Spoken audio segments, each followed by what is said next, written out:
Let's get into this video and go over the 12 teams that can make the playoff next year that did not this past year. Dalton, who's like the top team for us right now that we think, okay, they're probably going to make it to the playoff next year? The one I would feel the best about making it that didn't last year is Alabama. Yeah. And you look at outside of a losing quarterback, Jalen Milroe, and we assume right now it's going to be Ty Simpson playing quarterback. Maybe Austin Mack is in that competition. I don't know that Kalen DeBoer would get brave enough to use the true freshman Keelan Russell, but you look at every other spot on their team, they are absolutely loaded. You start at wide receiver with guys like Ryan Williams and Jeremy Bernard. Isaiah Horton, the transfer from Miami, is a very good player who could help them a lot.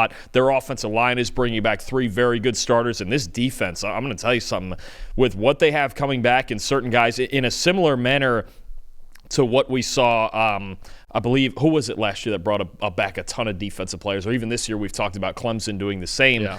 You've got an Alabama team with this defense, Deontay Lawson coming back, Damani Jackson, LT Overton, Tim Keenan, and then, even adding transfers like Nikhai Hill-Green at linebacker. Cam Calhoun's a young cornerback from Utah that I really like a lot. I just think when you look at how much is coming back, both for this defense and then with the weaponry on offense, especially at wide receiver, I know there's a lot of, questions about Kalen DeBoer and his ability to lead this program all the way back to the top, to the heights that Nick Saban did, but I think if they figure out this quarterback situation, Alabama's going to be extremely dangerous. And depending on the level of play, let's say right now it's Ty Simpson, they could be in the national championship picture. There's too much talent coming back to this team not to think that they should make a 12-team playoff. I mean, absolutely. Yeah. Kalen DeBoer's first year, they finished as the number 11 team in the final college football playoff ranking. So they were just outside making the college football playoff this past year. And they bring back a lot of talent, like you mentioned, man. They have my number 2 receiver in college football in Ryan Williams, only behind Jeremiah Smith. Jeremy Bernard, you mentioned him, is a really good wide receiver as well. Jalen Mbakwe, who's a really talented corner,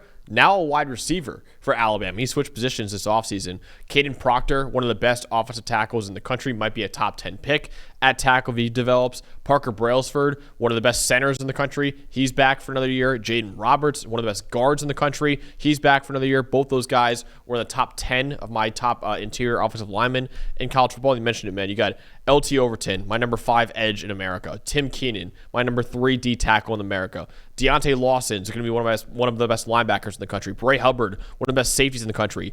Ty Simpson, is a brand new quarterback. We don't really know much about him as a starter, but he was a 5-star recruit coming out in that 2022 recruiting class. And they've had a top 3 recruiting class in 7 straight years now. So talent will never be an issue at Alabama. So not only do they have a lot of youngsters who are former 5-stars are ready to break out now, they also have a lot of talent coming back next year. I'm with you, man. I really think Alabama is going to bounce back in a big way, and they should make the playoff next year. Yeah, absolutely. It comes down to the backfield, right? I think they're kind of thin at the running back position behind Jam Miller. And again, the quarterback battle is going to be something we're going to be watching all summer, all the way through August. And we've seen Alabama in the past. Now this was under Nick Saban, but we've seen in the past where they have allowed even a quarterback competition to leak into the early parts of the season. That's going to be the question mark. It's obviously the question mark you don't necessarily want to have on your team, but for as loaded as the rest of their roster is, they should be able to support a first-year starting quarterback.